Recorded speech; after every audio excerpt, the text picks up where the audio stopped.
is wrapping up. The Final Four is tonight. Hard to believe we're already talking about that. And if you're having friends over to watch the game, we're going to help you impress them. Okay, they're going to want to come back to your house. Absolutely. Have some good food here. I'm joined by Brian Patton. He is the chef at Hyatt Regency Dallas, and you have.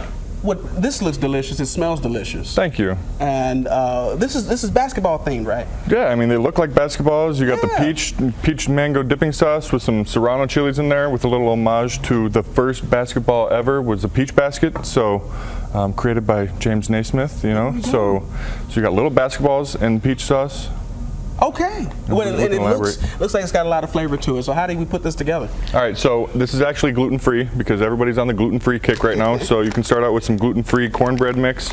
Not too much, maybe about half this bag. This bag's 20 ounces. And then you're going to use Perrier. Use Perrier because it's got the bubbles in there and it keeps it fluffy and airy. And that's key, right? You want it to be good and fluffy. Ideally, you want it to be good and fluffy. You can use tap water, you can use still water, it doesn't really matter.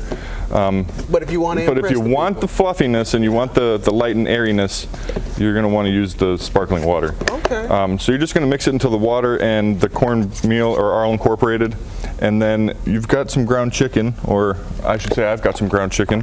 It's ground chicken, garlic, cilantro in there? Garlic, onions, and cilantro. Yeah. This is raw chicken, so once you mix this all together, you don't want to contaminate anything, so wash your hands and all that stuff. So you'll get this fully incorporated, and then you can go ahead and use an ice cream scoop, and you're going to scoop little small balls. Scoop it out of there. Yep, right out of here. You know, this is what's interesting to me is, you know, it really seems like a good finger food. And when I go to a party, Super Bowl party, Final Four party, I have to be by the food. This seems dangerous, you know, because you can eat up a whole plate real quick. That's the idea. You want them to be addicting, right? You don't want to have anything left over. So I brought some ready to go, so we don't have to wait for this to be mixed. We want it to be all incorporated. And you're just going to scoop them into some breadcrumbs. Okay. Okay.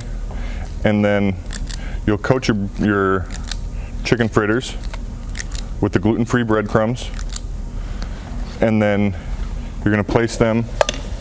Yeah, you gotta shake it like that. Gotta shake it like that. Shake it like a salt shaker. Shake it like a salt shaker, yeah. Okay. That's an Outkast song, right? We were jamming to that. It was, yeah. Outkast was on earlier. So, okay, and then just lightly dust off some of the excess crumbs and place them into some hot oil. Yeah, okay. So the oil is about 300 to 325 degrees.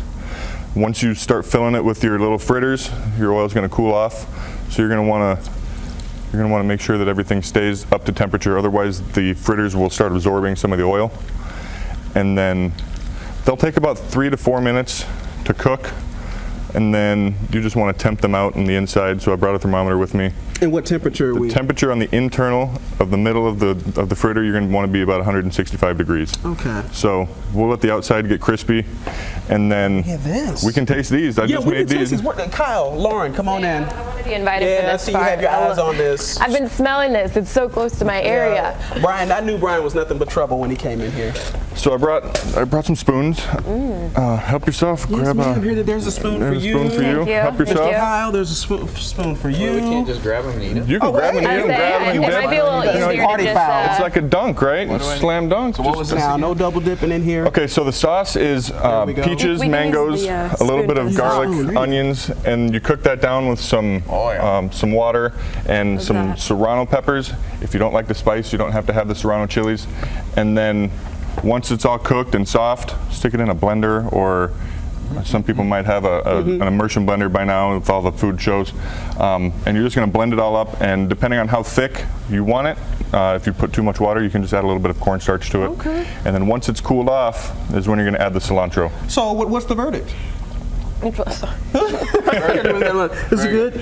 Fabulous. Not too spicy? Yeah, it's great. Oh, no, not at all. Okay. No. And the peach sauce or whatever that is? Kind of a sweet, gives it the right tang. spicy type of thing. You know, I'm on a diet. I'm on a diet, Brian. So Oh my gosh. I have to keep on rolling. It's all right. I'm gonna find the kale somewhere in our break room. Hey, thanks so much for being here with us. Absolutely. We have this recipe on our Facebook page. Search for it there, and also on our website at WFAA.com.